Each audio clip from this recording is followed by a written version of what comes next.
Babalik at babalik sa Baguio, minsan solo, minsan dalawa kayo, pero eto kami ngayon isang grupo. Dahil may pa-team building ang aming kumpanya. Biglang tumahimik.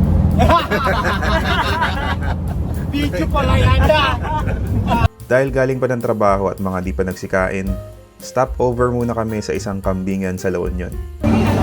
Nagkakagulo yung mga Disney princess, hindi makapili. Yung mga itsura ng mga hindi nag-breakfast. Tapos nag-lunch na, mag-aalas 3. Nakangiti pa to. Happy pa na gutom eh. Sa Asin Road nga pala kami dinaan ng driver, papanik ng Baguio. At first time naming madaan dito na mayroong dalawang tunnel na dadaanan. Oh, yung mga hindi nakapunta sa Enchanted, okay na to. Pag nalaglag tayo, recorded naman ba?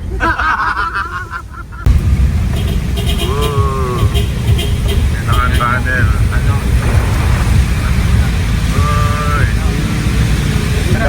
Ay, isa-isa lang yung pasok. Ang haba ng tunnel. Tuba, Benguet, Tagbiangan.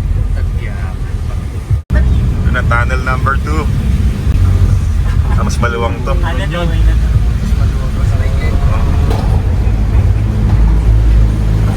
Pwede sabay.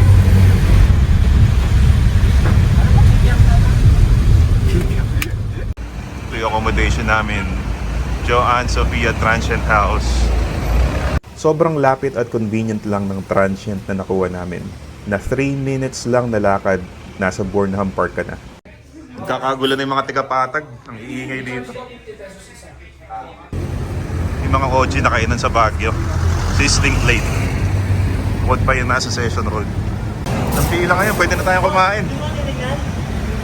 Bet ko, nasabi mo kanina, hindi ka nasanay na sa traffic dito. Humihinto yung mga sasakyan sa pedestrian. Ganda. Tapos sa mga oras na to, walang naliligo sa Burnham kasi malamig yung tubig. Ano, bukas yan.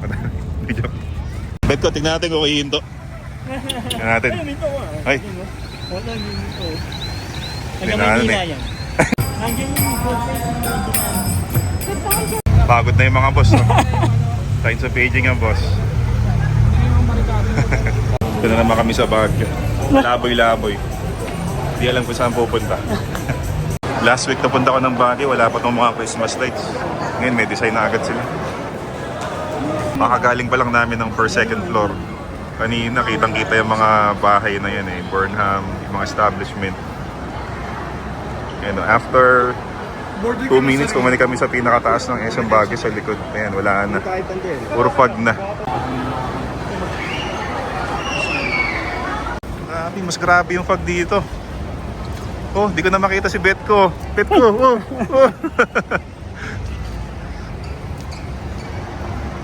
Foggy. Foggy. Ito na yung sea of lights ng Baguio. Baguio traffic. Napunta na kami ng Victory Liner dito sa may tabi ng Microtel. Kakahanap ng kainan. Yung boss kasi namin eh 48,000 gustong ubusin ngayong gabi. Hindi namin alam paano gagawin. Pucha, ang bango ng inihaw dito. Buisit. Ang bango ng barbecue. Agutom ako bigla. You know, home of dinakdakan daw. May hinahanting nga pala kaming Eat All You Can Resto malapit sa Victory Liner Baguio. Pero matagal na palang sarado ito. Failed yung paghanap ng kainan sa Baguio. Kaya balik Good Taste. First time ko palang matatry na kumain sa Good Taste sa tabi ng Burnham Park. Dahil madalas, grabe ang pila dito na may isip mo agad na kumain na lang sa iba sa haba ng pila. Yung second floor ng Good Taste. Alam na? Walang pila sa baba pero full house pa rin. Alam na nila. Saan tayo? Ito, kompleto na yung mga flood control princess. Yan, ginagastos namin yung pondo ng taong bayan. Ito na po sila. Pusigahan natin yung mga pagkain dito sa Good Taste. Ito, bumaha ng pagkain. Kunin nyo na kaya to? Yan talaga yung totoong food control. Food control. Yan, una natin pusigahan itong bird's nest.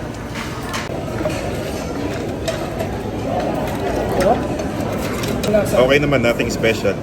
Nothing special na naman. Okay naman, basta yun talaga. Wala na akong may ibang makakomment. Masarap dito, libre. nagpadagdag lasa. Yung soup pala mainit na mainit. Plus points yan, but sobrang init ng soup. Nakadagdag sa sarap. Next natin banatan tong lumpia. Madali Lumpiang madali Shanghai. sa work from home. Yan. Ito yung lumpia. Lagyan muna natin ng sauce.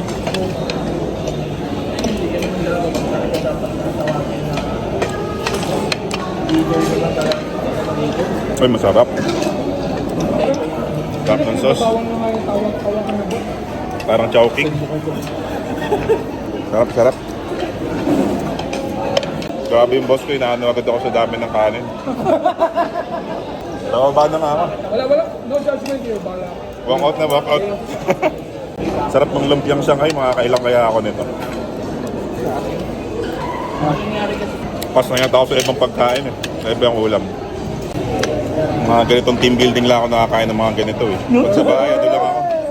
Mga bahay, yung sawa ako sa Master Sardines. Yan, minsan expensive na yung mga century tuna. Pag may okasyon yan, century tuna yung mga mga handa. Mas masaya na ako pag may mga relief, mga corned beef ayun. Nabibigyan kami. Kaya narinig niyo po istorya ko, send donation lang. Okay, mga tax nyo, kunin nyo. Kunin nyo sa akin. Ito, nakalimutan ko yung pangalan ng pagkain eh, ng meal. Basta may pork, kamatis, tsaka Baguio beans. Parang ito nga ni Boss Will, dalawang kain. Ay, pwede din, sarap. Sarap ng gulay nila. Dito ulit. Ay, boss, pwede. Anong district na pondo ubusin natin yan bukas? Balikan natin tong lumpiang Shanghai, sarap eh. May corruption din dyan sa loob ng ano. Try na natin tong pinagmamalaki nilang butter chicken. So, tikman na natin. Puro breading yata itong nakuha ko. Tirahin ko lang ito. Iba, di nasasarapan dito pero okay naman yung lasa. I'll give it a 3 out of 10. Pwede na tong butter chicken. Beer na lang kulang. Ito minaligaw na siomay eh. Test naman natin to. Testing na natin itong siomay. Kala ko robot yung nagsasalita sa likod. Pwede na yung siomay. Pero parang mas gusto ko yung mga siomay house, yung mga Iba kasi yung mga siomay na nabibili sa mga stall. Pero pwede na rin to. Ano pansin mo yung Canton o Bihon? Parang Mickey Bihon. Bihon. Tikman natin daw, Bihon daw. Mixed siya, mixed. Tikman natin tong pansit kung mas masarap sa Lucky Me.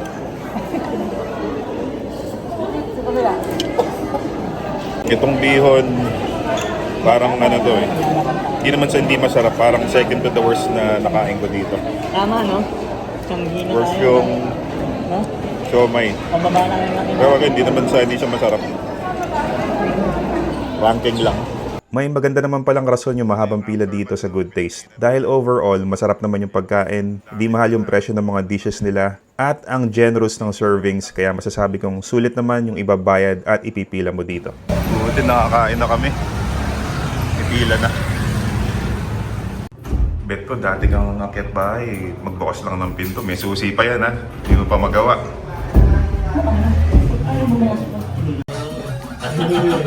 Kita mo naman ito mga kasama ko. Habang nagpapababa ng kinain. Ay, kuya, napatay pa ako. Di ba pwede kayo mag-anin yan? Old school gaming. Verge. Yan na, bumanat pa ng isang old school. Ay, guys! Battle City. Grabe. Ito na naman yung mga mabubuting tao ng Manila at Pampanga at Bulacan. Nadayo kami ng Baguio Night Market. Ito na, Baguio Night Market on a Saturday night. Wala, may sunog pa pala dito. Kaya pala may bombero. Ito na kami mga walang kabusugan. Yun!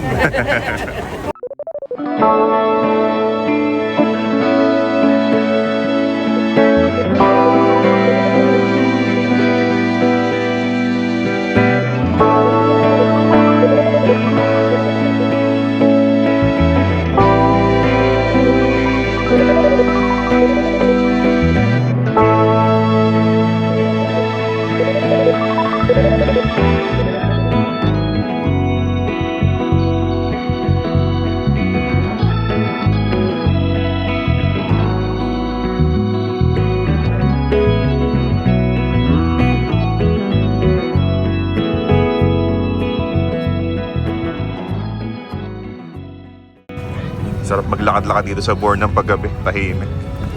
Pero dun sa dalawang maingay na babae sa likod na. Ayun. Last magsigaw. Naniniwasan ko sa mga lakad na ganito yung